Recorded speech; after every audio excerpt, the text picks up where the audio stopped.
I can also express if you want me to, honestly. Okay, I will be here. Hello, everyone. I'm glad to see 20 brave people who have some free time today and who don't have any problems with strikes, transportation, and so on, with weather. And I have a talk about building fast dashboards. Quickly, of course, because I'm a performance engineer. I like speed. And today, I will start with a few words about me. My last name is Smirnov, and I'm a QA engineer. I have started this journey 18 years ago. And I have big experience in performance. Performance is my passion for the last 10 years. And I have a lot of stories about performance. I will be glad to talk you some different stories. Next part. I'm a positive guy with a lot of friends. In Berlin, in Munich, in this specific room as well. I have some friends. Yes, I'm glad to see you, man. And you as well. And I'm a developer. You have find some code, scripts, tools. And you can find this presentation as code in GitHub. Grafana dashboards as code in GitHub. Pipelines and so on in GitHub. It's possible, yes, and it's beautiful. And my name is Slava. That's it about me. Let's start. Why this topic will be interesting for you? Because I am going to share how to create beautiful, really beautiful dashboards. And how to do it programmatically, not how to do it as a developer, as code. And I will show you some demonstration. Let's start from the reasons. I am working in JetBrains on some interesting product, YouTrack. It's a product management tool, but it's not so important today. It's a self-hosted application. Self-hosted application, what does it mean? It means you will install this application on your servers and you will become a very big, famous client for me. And of course, you will have some big performance problems. What you will say me? Oh, Slava, I have performance problems, and that's it. And I don't have some communication language with you. It's kind of problem for me. Because YouTrack provides 140 metrics. It's only metrics. With some values, labels, and so on, we will have 1,000 points. Also, it's a JVM application with 40 metrics. You know all these metrics, limits, XMX, XMS, it's important. Also, you can start this setup with some Nginx, HA proxy, and so on. 5 additional, 10 additional, or 20 additional metrics. Inside Dockers, with Linux Station, with AWS, and as a result, every second you will have 2,000 points. It's a bit complicated. And what we need to do? We need to visualize 2,000 points. Yes? Yes. We need to have Grafana. Yes? Yes. Let's start. We can open Google and type Grafana dashboards. What we will see? We will see the most popular dashboard in the world, Node Exporter Full. Let's click on this link. We will see this fantastic dashboard with a lot of panels, lines, colors, numbers, and so on, with a lot of rows. And let's imagine. What do you think about something similar, but for 2,000 metrics? It looks great? No, it looks difficult a bit. You will not find root cause. I will not find. You can. I would like to have attractive dashboards. Attractive dashboards for me something like this. I love it. 0 problems, only green status. In some cases, maybe, okay, some problems.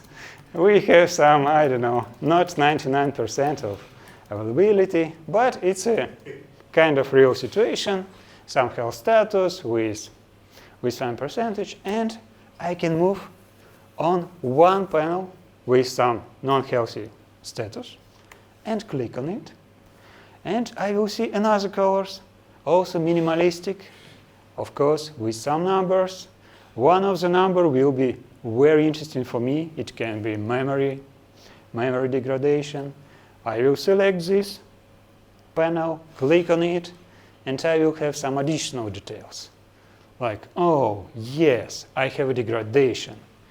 Before the degradation, memory allocation was 100 megabytes, but right now it's 200 megabytes. I have a degradation for 100%. Yes? Yes.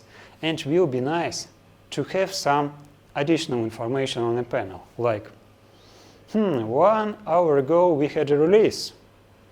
Version 7.8.9 was released. Yes, it's a root cause of our degradation. In a few clicks, we resolve this problem. You resolve, you resolve, you resolve, me resolve. We are excellent performance engineers. Yes, I like this way. And for me, attractive, beautiful dashboards are fast dashboards, which provide some answers quickly via colors, numbers, via simple clicks. And I would like to create something similar for 2,000 metrics. Let's go. Let's go. Excuse me, 2,000 or 200? 2,000. Yes, 2,000 points. But, okay, 200 metrics, like separate metrics from Nginx console. What is it? A new one. This USB thing is inside of this thing.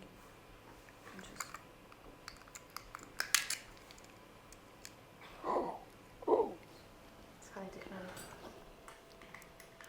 High technology. Sorry for the interruption.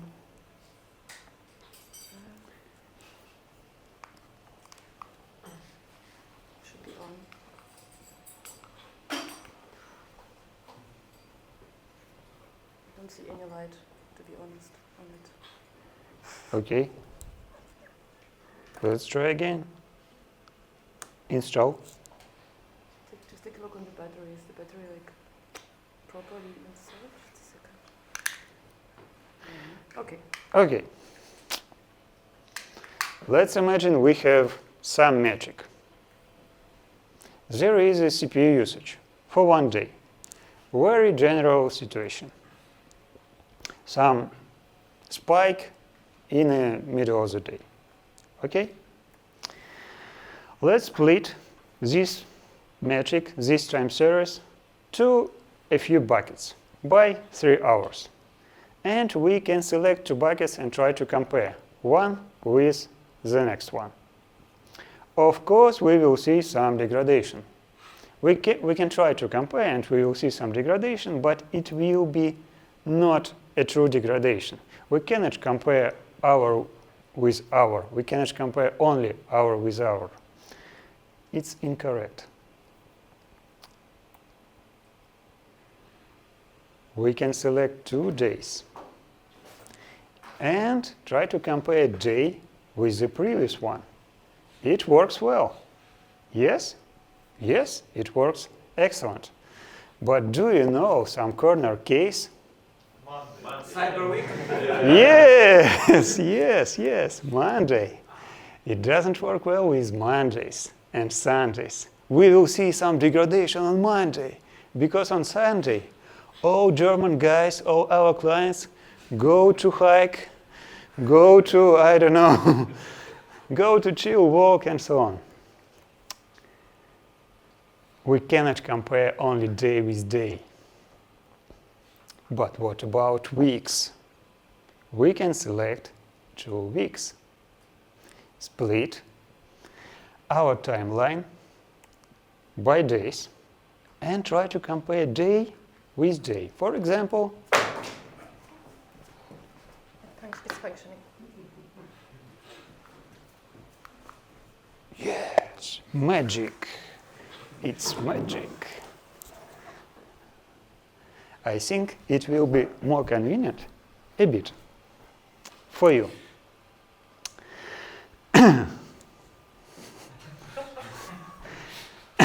Magic. We can compare, for example, Friday with Friday. It works well in general. But of course, you can find some corner cases like Black Friday, it's not typical Friday, and so on. But in general, we can try to use this algorithm. Use a variable with default value, 1 week, or maybe 1 day, 3 hours, 2 days, 2 weeks, and so on, and compare metric with itself. With this small knowledge, we can try to transform any metric from this huge packet, 2,000 points, into value from 0 to 100. It's possible.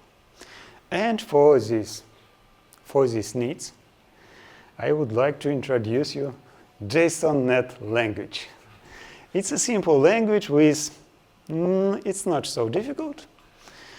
It's a Prometheus query. The first variable, it's a data source name, like Prometheus, Victoria Matrix, I don't know, something like this, ClickHouse. But the second part, it's a meta query. We can try to divide difference between today and before to the previous value. And we can use this meta query for any needs. For example, I would like to create some custom panel. And a bigger value, like 200%, 400%, 2000%, will be red, will be a problem.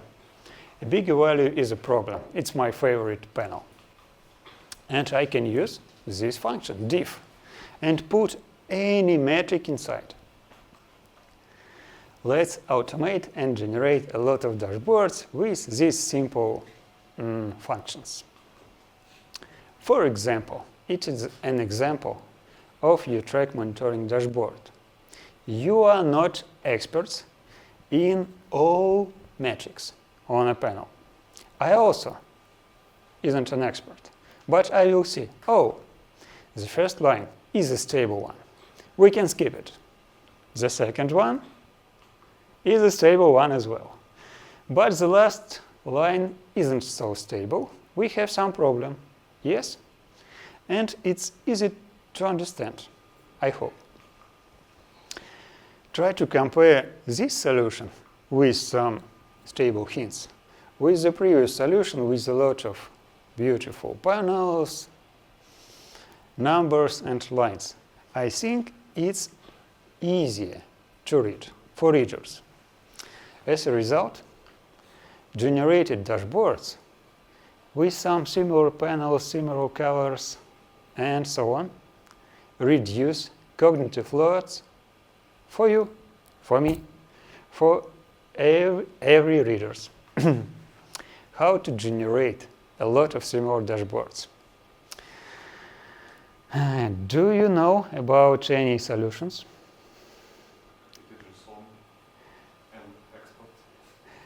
Okay. JSON, export, and import. It's a main solution in our industry, moving JSONs from one place to another. Something else? JSON.NET. Yes, it's also a good solution. Maybe something else? Okay, we can open GitHub.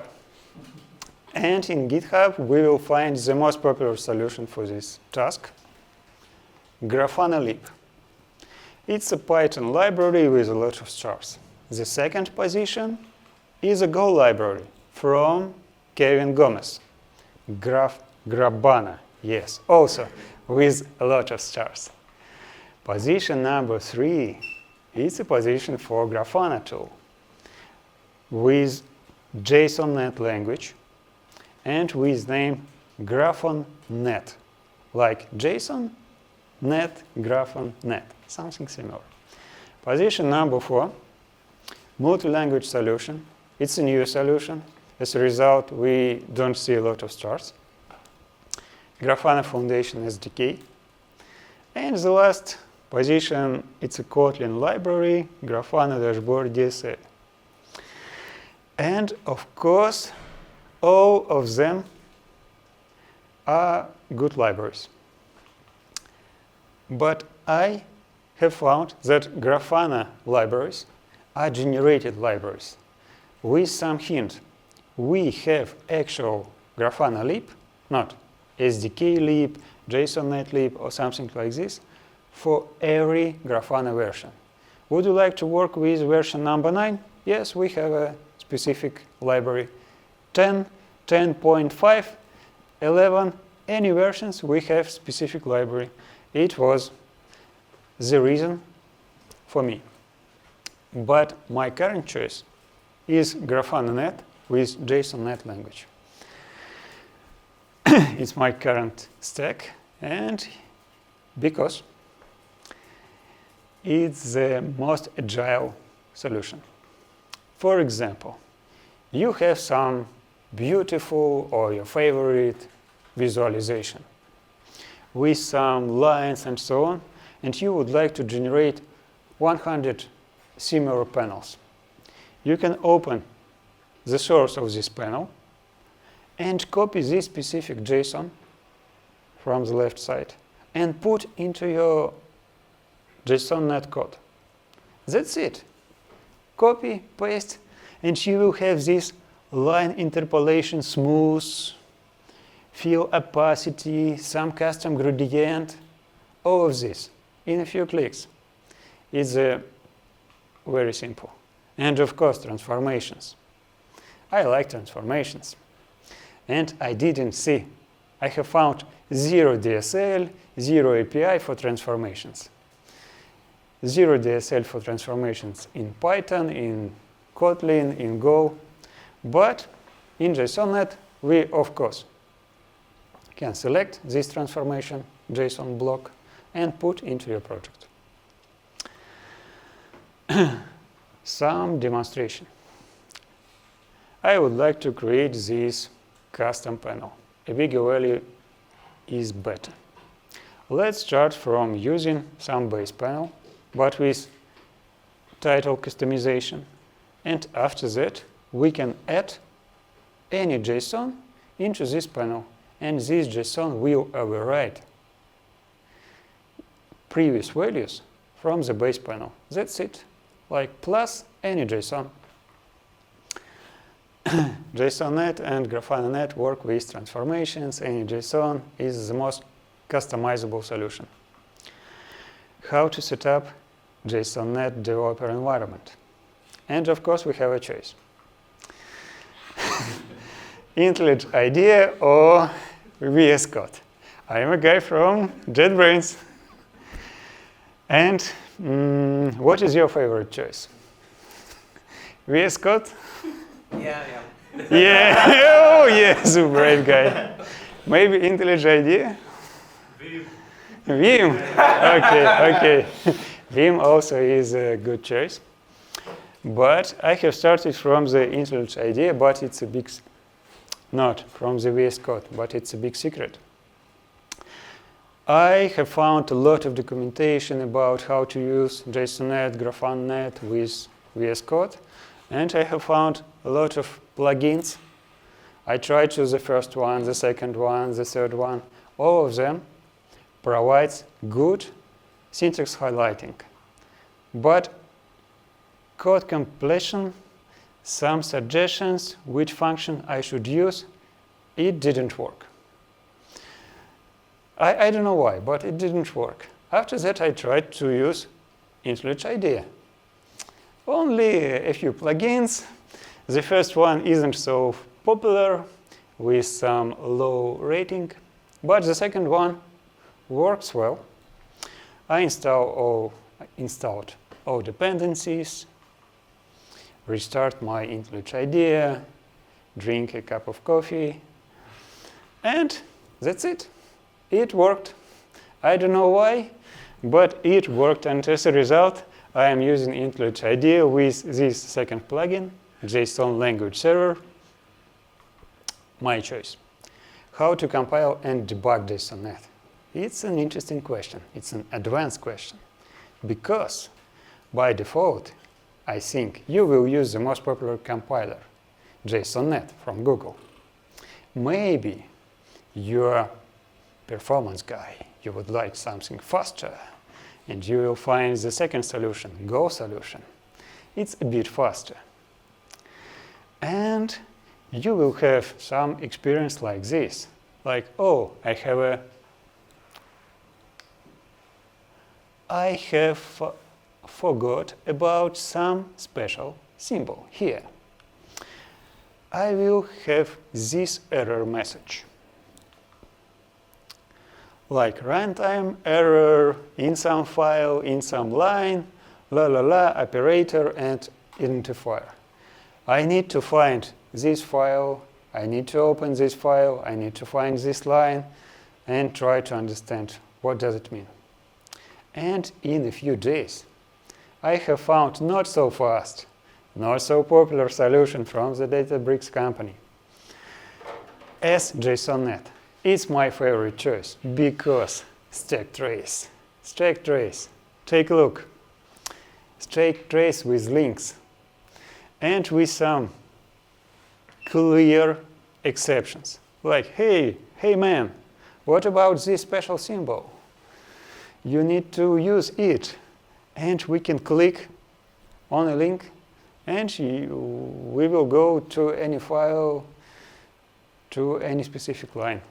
It's awesome. And my choice and my recommendation for you, JSON.NET bundler for dependency management, IntelliJ IDEA, or of course VS Code for typing, JSON.NET language server for syntax, and JSON.NET as a compiler. The next big challenge is queries. Because, for example, we can imagine PromQL, very popular language for working with metrics, but we will find some differences between Prometheus, Tanas, Victoria Matrix, Mimir, etc., etc., etc. For example, I would like to calculate the total duration by specific workflow scripts. There is a script for Prometheus or Tanas. It is an interesting part. There is the same script, but for Victoria Matrix. The interesting part. Try to compare left and right. We will see some differences, and we cannot reuse Prometheus script, this specific Prometheus query in Victoria Matrix and this specific Victoria Matrix in Tanas. Unfortunately, it doesn't work well. And of course, some customers would like to use InfluxDB, QuestDB, or some other time series storages instead of Victoria Matrix or something like this. And I have found some solution. I can generate queries for any backends and switch between different backends. I was inspired by excellent product, Grafana, JSON.NET Libs, Common Libs, Signal. It's a source of my inspiration. You can find all links in the bottom of the slide. This framework, or maybe concept or project, demonstrates some configs with queries for every backend. Victoria Matrix, Prometheus, or something like this. It's like a signal. And from signals, you can create visualization. One visualization for different backends. And my functions, support any metric names, any labels, but with some typical structure, like try to calculate total duration or total count or something like this. That's it. Summary. YouTrack provides a lot of metrics, and customers maybe have some performance problems with all these metrics, but their message is not so clear for me, like, oh, we have performance problems. I would like to create some visual language for communication with clients, with customers. And attractive dashboards is my solution. And my recommendation for you, try to use JSON.NET. It's not the most famous language, but is very customizable. Grafana Netlib, and JSON.NET as a compiler. That's it. That's it. And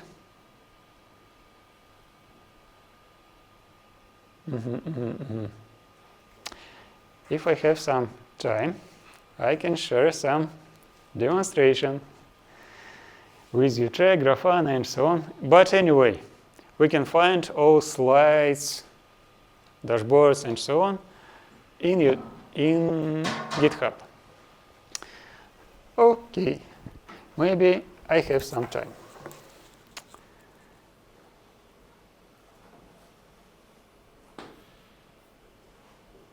It is an example. There is an example of some beautiful dashboard. You can find some diagrams. For these diagrams, I used Miro. It is the most popular performance tool in my life. Or we can create some diagrams via Markdown. We can compare. There are two performance tests. It looks pretty similar because two similar performance tests for the same version. The same version, only one. But it looks like this. Some metrics had problems, some metrics had improvements, but small. Some metrics had degradations.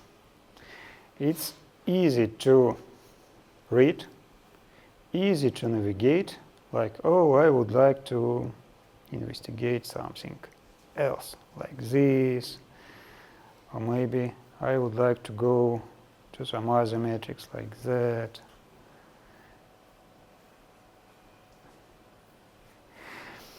There is my solution, and I hope in a week, in a month, you will find all necessary instructions, documentations, and all related stuff in YouTrack documentation, JetBrains YouTrack documentation, or something like this.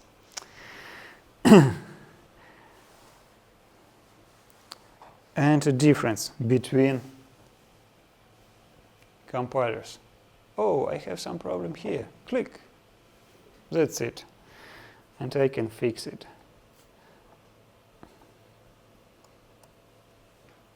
For me, I am a junior JSON.NET developer. This feature is a key feature, like how to find your error as fast as possible. That's it from my side. Do you have any questions? I will be glad to demonstrate, answer, and so on. Thank you. Questions? Yes, you have. Yeah, thank you for the presentation. I like the way you demonstrate the things, like for the dumbest person possibly. I like it. Yeah, and I have a couple of questions. Yeah, the first one is actually about 2000 something. You told in a quite good way where 200 metrics come from, something from Nginx, something from Linux, something from Docker, etc. But where 2000 comes from? Okay. Just a moment. Just a moment. For example, you can imagine some output of JMX exporter. Okay? I will zoom in a bit. Yeah, something about last duration. Yes, there is one metric, duration, Yeah. but with a lot of labels. Script with this name, and as a result, we have only, YouTrack provides only 140 metrics. I am talking about this line, 140. But at the same moment, 1,000 points.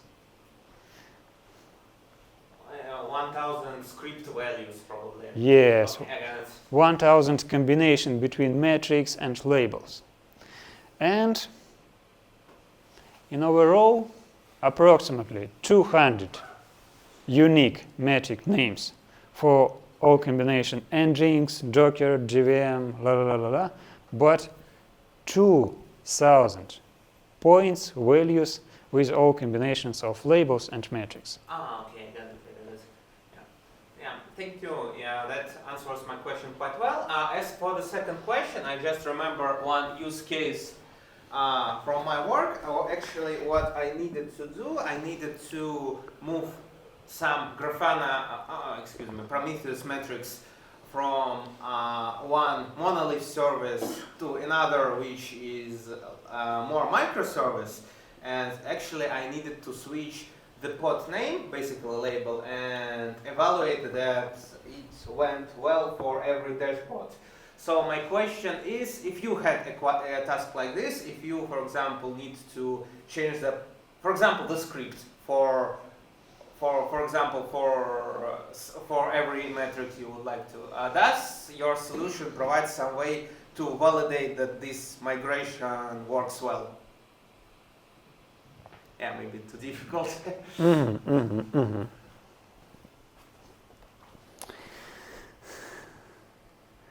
I don't know.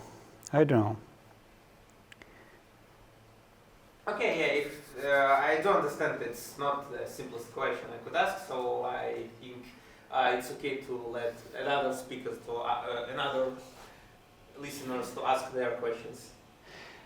I have some experience with this question, how to combine different metrics, or maybe how to go from one dashboard to another one, but with the same filter, but with the same instance. And my answer will be pretty simple. Data links, Grafana data links. It's a first answer, data links, or maybe simple links, because with the link, with Grafana link, we can put any variables. Isn't an open source project, but you feel free to download and install this project.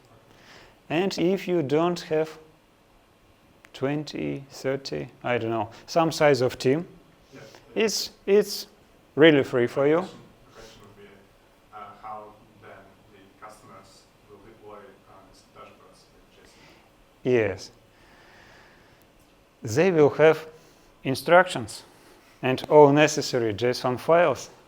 And I hope in a month I will provide some Helm charts with Grafana installation, Prometheus installation. Like, for example, you would like to install your monitoring solution from scratch, and you have some Kubernetes platform. Helm chart, install, click, and you have some default setup. Yes? I want to add that in a month, you will be able to give a GitHub link, and Grafana will just regularly download the latest dashboards from the GitHub link. Yeah. Yeah, Grafana Con, yeah. Great.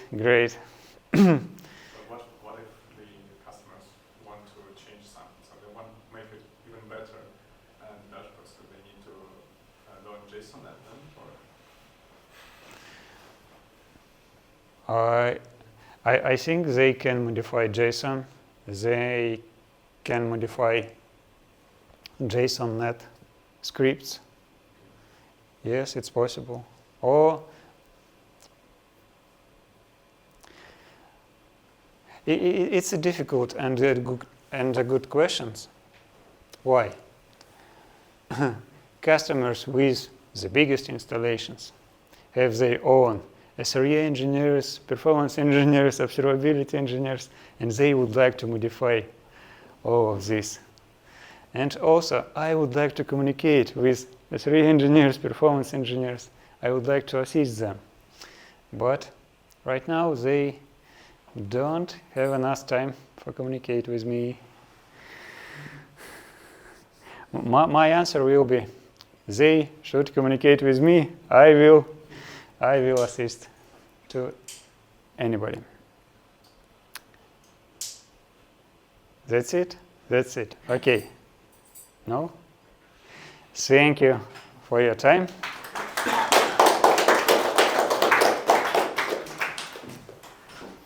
All right. Welcome to the second talk of the night. I'm Goutham, and I work at Grafana. I've been working at Grafana for 7 years. There's a bunch of question marks there, mainly because I'm going through a bit of a transition/crisis. So essentially, I've started off as an engineer. I'm a Prometheus maintainer. I've done a lot of Prometheus, a lot of engineering. 5 years, I was like, okay, I want to try something new. So I decided to become a product manager. It's been 2 years since I was a product manager, and I'm like, oh no, I want to go back to being an engineer. You'll see some of the reasons why as well. And tomorrow is my last day as a PM, and then I go on a 4-month break. So hence the question marks. And tomorrow I have 3 meetings and a document to hand over. I mean, the handover I need to do, but yeah, it's basically half a day of work, and then I'm free. So let's kind of get into Homelab monitoring with eBPF. So how many of you are familiar with eBPF here? Okay, there's few people who are not familiar. How many of you are familiar with Homelabs? Are you sure? Because that is also a Homelab, but this is not the Homelab that we're going to monitor with eBPF. But if eBPF can do this, it will be great. I asked AI to generate a picture of a Homelab, and it generated this. I'm not this old, even though I look that way. But yeah, I Googled the internet, and I ended up with this. Homelab is basically Homelab is basically you liking work so much that you decide to do it after work, or something like that. So essentially, you bring all kinds of servers and PCs and stuff into your home, or in my case, my office, and you kind of set it up and you run services like YouTrack on it. My Homelab is nowhere as clean as this. It's basically used to hang from multiple different wires, all kinds of things. And for this talk, I've decided to clean up my Homelab a little, so it looks like that now. But one of the boards still looks like this. But yeah, I have a few boards running a bunch of different services. And I'm basically self-hosting a lot of the services. So what is self-hosting? Instead of letting Google or other bigger players, including Grafana, kind of host the software that you use, you decide to kind of host the software yourself. There are lots and lots of benefits of doing this. One of them is a lot of pain and sleepless nights. And the other thing is you own your data, and it's a lot more cost efficient than having to pay an external vendor to do this. And there's an amazing website called Awesome Self-Hosted, which I scrolled 4 times, I have to admit, trying to find all kinds of cool things to self-host, because I spent a bunch of money building a Homelab, now I need to use it. So yeah, so I've self-hosted a few different things. First of them is a habit tracker. It's called Beaver Habits. It's written in Python. It uses Fast API or something like that. And I have no idea how this works. The other thing is something called Redeck, which is a way to kind of bookmark and archive cool articles that I find on the internet and share it with friends. And if I have a subscription and I want to share something with my friends, I first archive it with an extension, and then I share my saved version with my friends, so they don't need to have the same subscription. So this is the other service that I'm using. And then there's something called GoCappy, which I use to share very, very legal files with my friends. Yeah. And then there's also this amazing thing called Memos, which is like, I used to be on Twitter and then I deleted all my social media. It's amazing, you should all do that. But then, right before sleeping, I have these amazing thoughts that I was like, oh, if only I had Twitter, I could tweet this out. So I was like, I want my own self-hosted Twitter. And yeah, like there's this thing called Memos that I use to kind of like store and journal and stuff like that. One of the cool things is like, I had an idea on March 11th saying, what if I create a magazine, physical magazine for me and my friends. And I'm creating a physical magazine for me and my friends, but now I know that I had this brilliant idea on March 11th. Yeah, so these are like a bunch of services that I'm running on my various different systems. And the most recent one is like this, like I have a lot of books and I now have a barcode scanner, so I decided to scan all my books and exactly where they are. So I did this because I accidentally bought the same book twice, because of course you buy books but you don't read all of them. So I'm like, fuck, I need to have a record of all my books. So I decided to use a barcode scanner. I couldn't build a front end, and this is some other self-hosted thing. So I built a terminal UI because I'm not a front end person and I still don't know how to use AI. So yeah. So anyway, so this is just kind of setting up the context of why I'm talking about Homelab. I want to give a shout out to Tailscale. How many of you know what Tailscale is? Okay, very few. This is the coolest piece of software on the planet right now. So the problem with having a Homelab and self-hosting all of these is because these services are sitting in your home network. You can't access them from your phone or from when you're traveling, which means they're not very useful anytime that you're out of your home. So Tailscale is a VPN. It's extremely simple to use. It puts all your services on the same server. So essentially, even though my services are running in Friedrichshain somewhere, I can access them from this computer on this Wi-Fi. And it's super easy, and it's free for 100 devices. They'll all be on your network.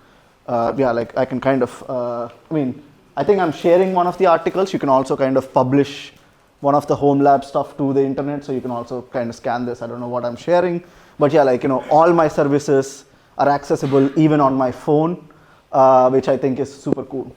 This is how I kind of log all my stupid ideas. Anyways, now that I've spent a lot of money on the Homelab, and I've run all of these services, I decided to do some monitoring and observability with Prometheus and a bunch of other tools. And I'm not going to talk about infrastructure monitoring, like monitoring the Linux server, CPU, memory, RAM. I want to talk about application observability, which is basically understanding how many requests per second, how fast they are, like distributed tracing, if something is broken, if something is throwing 500 errors and stuff like that. I want to there is a lot of blog posts on monitoring the infrastructure. I want to focus on monitoring the services here. So my goal is I want to be able to journal stupid shit every 24/7. I want 100% uptime, and if something breaks, I want to get paged. And yes, I am getting paged. So why am I doing all of this? And why am I kind of going back to being an engineer from being a PM? So I wrote a blog post about it, but I was reading this blog post and I realized I said, oh, I wasn't on call anymore, and I sorely miss it. So it turns out I was an engineer and I was using all my tools. I was talking to customers. I was like, holy shit, I know exactly what to build next because I am using my tools, and I'm like, I'll be a great PM. And the second I became a PM, I stopped using my tools. And I was like, oh, actually I was a better PM when I was an engineer. And I really like kind of using the tools that I build and that I work on. Basically I did this whole circus of the Homelab just so I could use my own tools. Yeah. So yeah, it kind of looks something like this if you've kind of instrumented it perfectly with OpenTelemetry. Or like if you basically kind of could get the requests, errors, duration, traces, logs out of all of these applications, you could build an amazing solution that looks like this. That will tell you the number of errors that are happening, how long it's taking, number of requests, and many other things, including like which endpoints are being hit and stuff like that. But the problem is I'm running all of these like random applications that I picked up on awesomeselfhosted.com. And turns out nobody gives a shit about metrics. Like if somebody is building a habit tracker, they don't care about metrics. Like why? They're not an SRE. They're somebody scratching their own itch. The ones that do emit metrics, every metric is different. Like there's no consistency. So if I were to use the metrics that the applications provided, I would need to have like a set of dashboards per application, a set of alerts per application. I was like, okay, this is going to get way out of hand. And of course, if I was running Java services, I could like use auto instrumentation, where I just kind of, I'm running in Kubernetes in my Homelab. I could kind of install this OpenTelemetry operator, and then it would automatically instrument all the Java applications. And of course, like I somehow thought like, okay, if there's something wrong with this application, I can contribute to it, and I write Go, so I chose this. But for Go, there is no auto instrumentation like Java. So yeah, so basically, I wanted all those cool dashboards, but like for my Homelab stuff, but again, it looked like it wasn't possible. So yeah, so I wanted to kind of come up with a solution for this, which is it should be easy to instrument my applications. Even if it means changing from Golang, I would do that. I need to have one set of alerts and dashboards that would page me that I can use to troubleshoot for all my applications, no matter what language, what stack. And they need to be like, whatever solution I come up with needs to work in Kubernetes. Oh, and the most important thing is I can blog and talk about this. Like, this is the other bit I missed about being an engineer. I like public speaking, and I was like, oh, holy shit, like as a PM, I can't really public speak. So yeah, I'm gonna do cool shit on my Homelab in my free time, because yeah, that's why. Anyway, so this was the most important thing. And I Googled all the top keywords, and I came up with this two main important things. One is OpenTelemetry, the newest, hottest shit in observability out there. How many of you are familiar with OpenTelemetry? Okay, a few. So essentially, before OpenTelemetry, let's say you were monitoring with InfluxDB. You kind of went and instrumented all your applications with InfluxDB. Now you're like, holy shit, Prometheus is better. Now you need to go and change all your code to kind of like switch providers. And this could be same for New Relic, moving from New Relic to Datadog, or moving from Datadog to Prometheus. Like there's a lot of effort that engineers need to do to migrate from one monitoring solution to another. So there is a new standard and a huge community called OpenTelemetry. It's part of the CNCF, where you instrument your applications once with OpenTelemetry, and that data can be sent to any vendor or any solution that you use. So today you're on New Relic, tomorrow you want to go to Datadog, you just change a config file somewhere, not in the application, and then all those metrics will go to both New Relic and Datadog, and then eventually you can shut off New Relic, or like you can send them to Grafana or something like that. So it's an open standard where you instrument once and you can kind of work with any vendors. But because it's a standard, it also defines exactly what metrics are emitted and what they're called. So this means in any language that is OTel instrumented, we get one set of metrics. So that's the first cool thing. The second cool thing is like, okay, now that I've decided to kind of adopt OpenTelemetry for getting the telemetry out, and it'll be the same standard, there's like two ways I can go about. One is the, sorry, 1 second. Yeah, one is the OpenTelemetry operator, which is, again, you run this, it kind of detects Python, Java, and automatically instruments those applications. It does native instrumentation, so there's like in-depth instrumentation for this. Some languages have better support than others. For example, like, Java is the most mature, Python not so much, PHP like kind of wonky, and like Golang and C and C++ and Rust, there is no auto instrumentation. However, because it's native instrumentation, you can kind of change the code to extend, like add more context to the data that's being emitted. You also need to kind of specify this deployment is a Java deployment, this deployment is a Python deployment, because the operator doesn't know that. And then comes something called Bela, which is a Grafana project, but we're working to donate Bela to OpenTelemetry. It uses something called eBPF to do the instrumentation. So eBPF is extended Berkeley packet filter, but basically you can think of it as like code that runs in the kernel that you can kind of hook into many different kernel events, and then you can generate telemetry out of that. So for example, what it can do is it can understand what processes are running, what ports they are opening, what like network requests they are making. You can even like read the packets to understand, is it a HTTP request, what endpoint, what API is this calling, and stuff like that. So it is a kernel level instrumenter. You can get basically request network process metrics out through eBPF. And yeah, like basically it produces the same for all languages essentially, because again, all languages in the end make the same syscalls, and because we're instrumenting syscalls like fopen and like, I don't even know the syscalls, but basically it's the same. However, because we are acting at a kernel level, you can't actually add additional data in the process itself or in the code itself. But yeah, like it works really cool. I decided to go with Bela because Bela combines two things, OpenTelemetry and eBPF, another hot topic. And I was like, conference talks are going to love this. So I was like, okay, if I'm doing it for conferences, I'm going to go with Bela. Yeah. So it was very easy to deploy Bela. I just had to run two commands, helm install Bela, and then it basically exports metrics, it exports a bunch of things. I was like, great. And then I Googled, hey, I want an OpenTelemetry dashboard, because I said OpenTelemetry has like a single set of metrics that are emitted. So there will be a standard dashboard. So one of my colleagues actually has this dashboard. So I installed this dashboard. I was super excited. I was like, I'm going to get all of this great thing. Empty. It's like, fuck.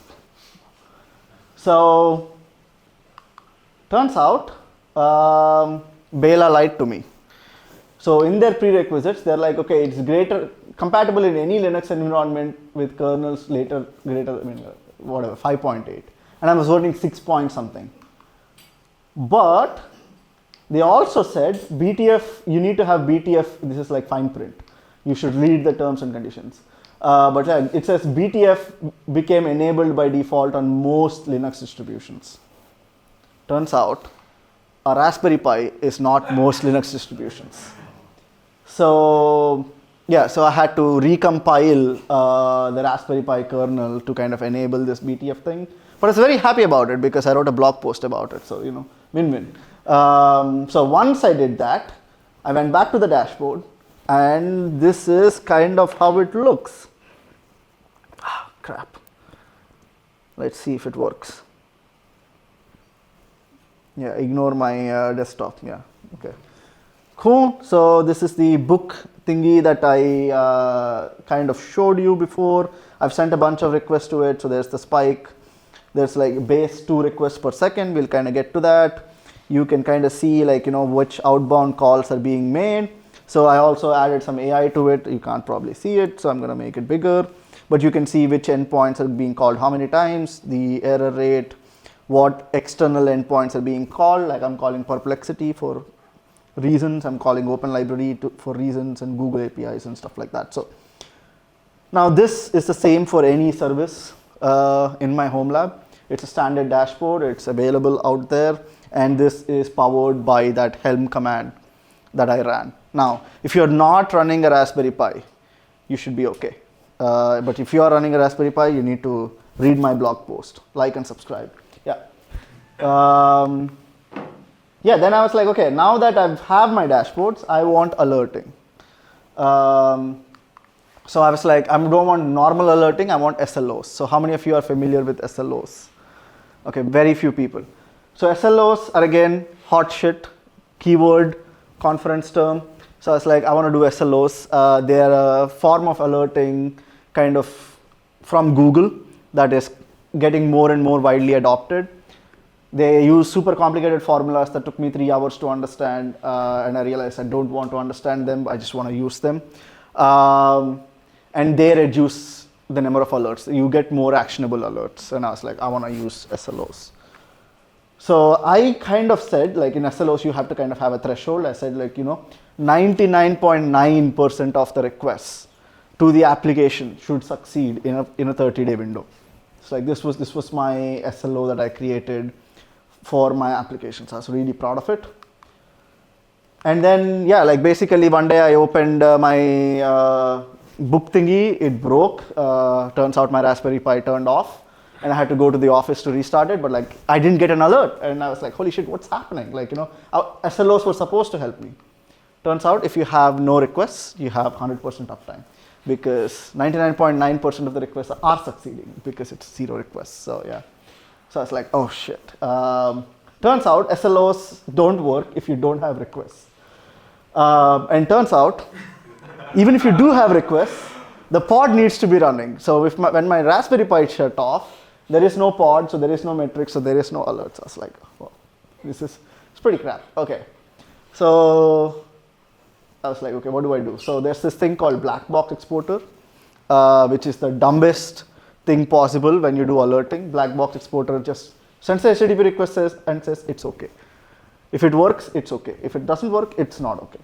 And then you can alert on the black box exporter. So that's kind of what I did. I went from the most high-tech cool shit to the most low-tech basic stuff. But it works reliably.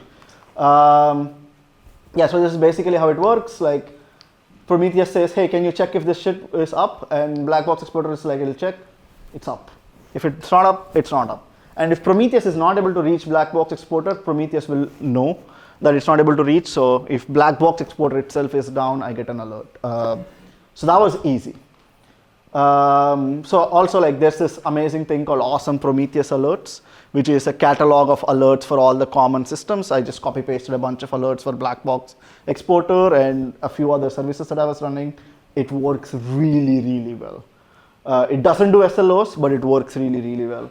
Oh yeah, so I just wanna highlight, like, basically you can see black box probe HTTP failure. So I did get paged when my Raspberry, like after I fixed this, my Raspberry Pi went down again. So I didn't get paged. I was very, very happy. It was at 10:36 p.m. So it's also at night. So I was even happier.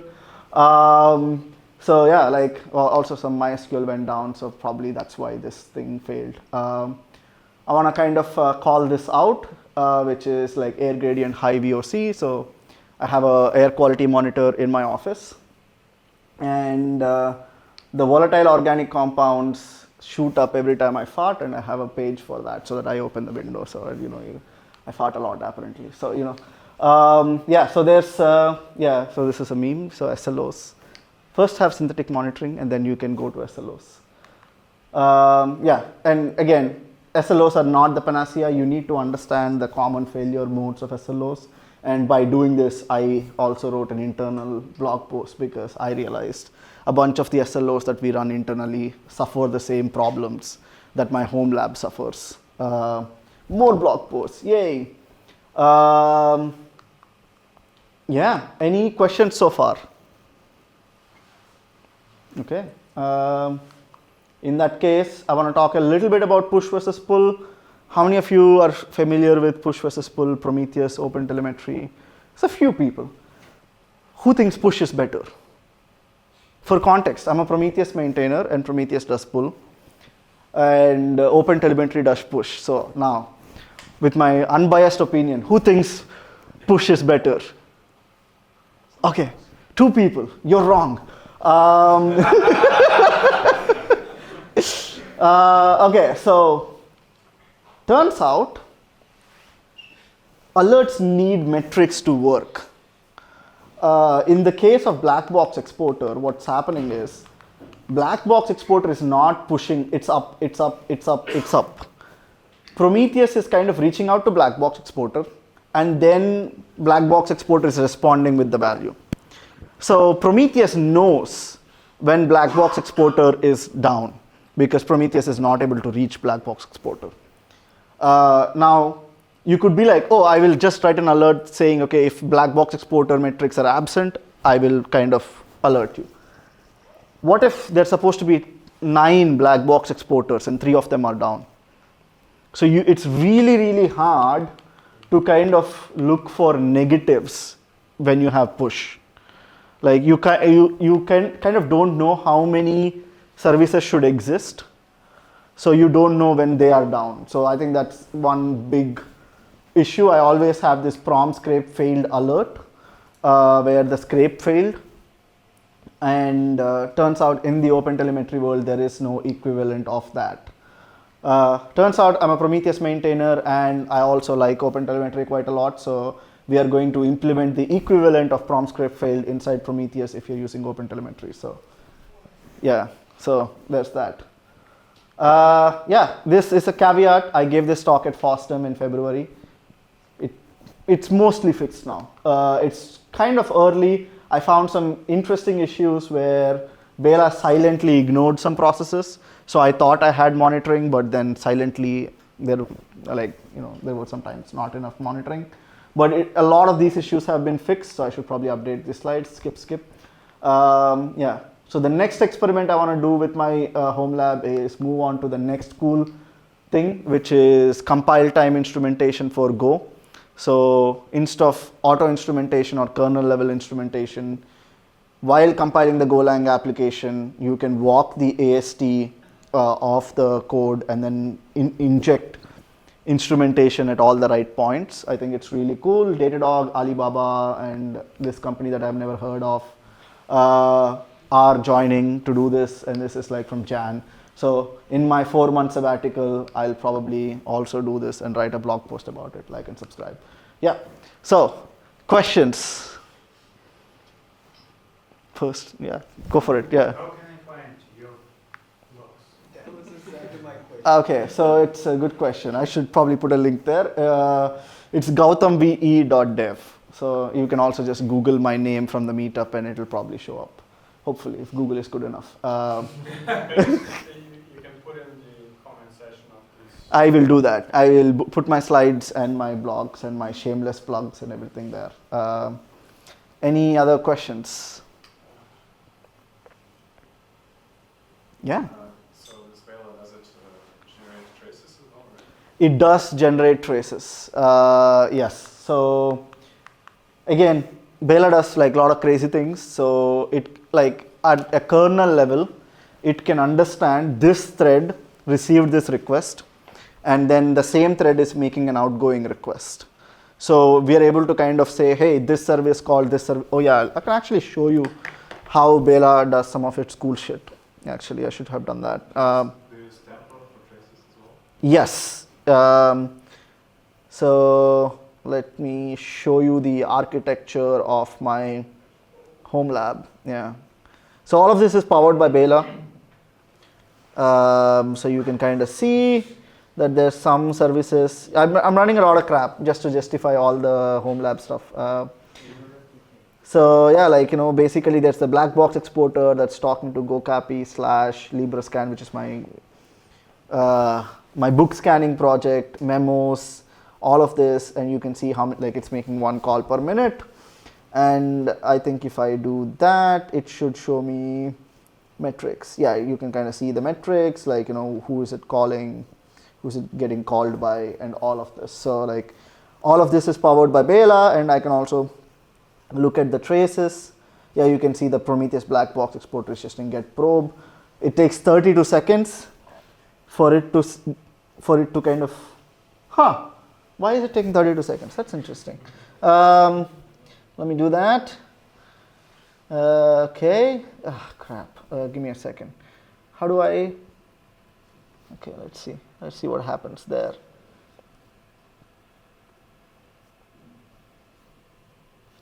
What is even happening? Okay, ignore this. I'm gonna go back to this. I'm gonna copy the trace ID. See, this is why I should be a PM. I'm gonna paste it here. I'm gonna run query. Let's see. So apparently it's only taking 11 milliseconds, but it's going. There's some bug somewhere.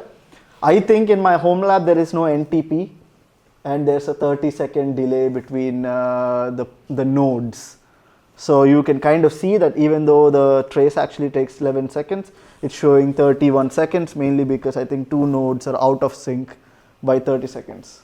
This is problems you don't have in cloud, but you have in Homelabs. I'm actually really excited because I'm going to figure out and write a blog post about it. Yeah. Yes. And NCP looks like a great solution for this. NCP looks like a great solution for this. Yes, it should ideally work. So now I have to figure out which OS is not enabling it by default or why it crashed and do some monitoring on it. Okay, cool. Any other questions? Yes. I can imagine a size of metrics. Is Vela is the biggest size of your Homelab or not? Ooh, in terms of metrics or in terms of like CPU memory usage? Disk usage or something like So disk, Bela doesn't even touch disk. I think it's the CPU overhead. But here's the really funny thing. If you actually look at the CPU of the Bela process, it will be very low because all the processing is being done in the kernel. So it will just show up as kernel CPU usage, but we noticed that at 1 million packets per second, Bela adds like a 3% overhead in CPU. Yeah. Yeah. Can I change my question? Yes. For example, we would like to collect a lot of traces, metrics, and so on. Yep. And how to save all of this? Oh, you work at Grafana and you get free Grafana Cloud. So that was the easy bit. I mean, I want to run the LGTM stack in my Homelab. I'm telling you, it's kind of crazy. I have like 60 terabytes of flash storage. Don't ask me why, but I do. And I need to use that, so I'm going to probably run that at some point. But like again, you save it by spending money. Yeah. Any other questions? Yes. eBPF looks at, I saw you have GET requests and POST requests. Yep. And it's running the kernel. Does it have access? Is it data encrypted or can it see? It can also, so on some languages, it can do, like basically it can do it, so it hooks into the libraries that are doing the encryption and it looks at the packets before they do the encryption. But I think in Java, TLS is not supported or something like that. So for some languages, TLS is not supported. It's a big security holes that you need to. Oh yeah, you need root to install this, which is, I'm the admin of my Homelab. Yeah, but I know a lot of, I spoke at some meetups that we were presenting, yeah, we do monitor in eBPF and we're doing it for you. And then obviously you trust your providers, but still it's very, very, very, very powerful. Yes, yes. Like, you know, we try to reduce the permissions we need for Bela, but you basically need almost, you need like cap net admin, yeah, to do this, yeah. Cool, that's actually a good point. Any other questions? No, okay. Do you recommend the builder for some huge systems with a lot of services? Yes, because I was the PM for Bela, and the whole reason is one of the reasons we created it is for not for Homelabs. It's for production systems. We have an entire team. We have like the largest people running. I mean, like I can't tell you the name of the organization. At least I know at some point they ran it. I don't know if they're still running it. They faced some of the problems that you mentioned, which is too many metrics. They need to pay for it. But yeah, they could run it, and the cost of Bela was not like the overhead, but rather the amount of telemetry it generated, and they basically had to do some post-processing to cut it down. Yeah, but we do have like very large streaming providers running Bela. Yeah, the same streaming provider where Brennan Gregg works. So you know. Yes. Related, can you limit the amount of, like, I don't want to capture all postgres, whatever, some... You can, so basically you can do some pattern matching and say, you know what, I don't care. So you can do two things. You can switch off red metrics, request error duration, you can switch it off. You can say, just show me the network metrics between services. You're able to do that. You're able to do red metrics on a service level, like request error duration on a service level. And if there's like endpoints that have high cardinality, you can use a regex to kind of collapse everything into dot star, for example. And that way you get one histogram for all your red metrics. Yeah. Yeah. Do you think that some amount of time eBPF instrumentation will be better than code instrumentation? No. No. Again, the problem is, like, if I am running a Go service, right, like I want to add things like customer ID and stuff into the traces so that when there's something is erroring out, I know which customer it's affecting and stuff. This kind of context, Vela can't add.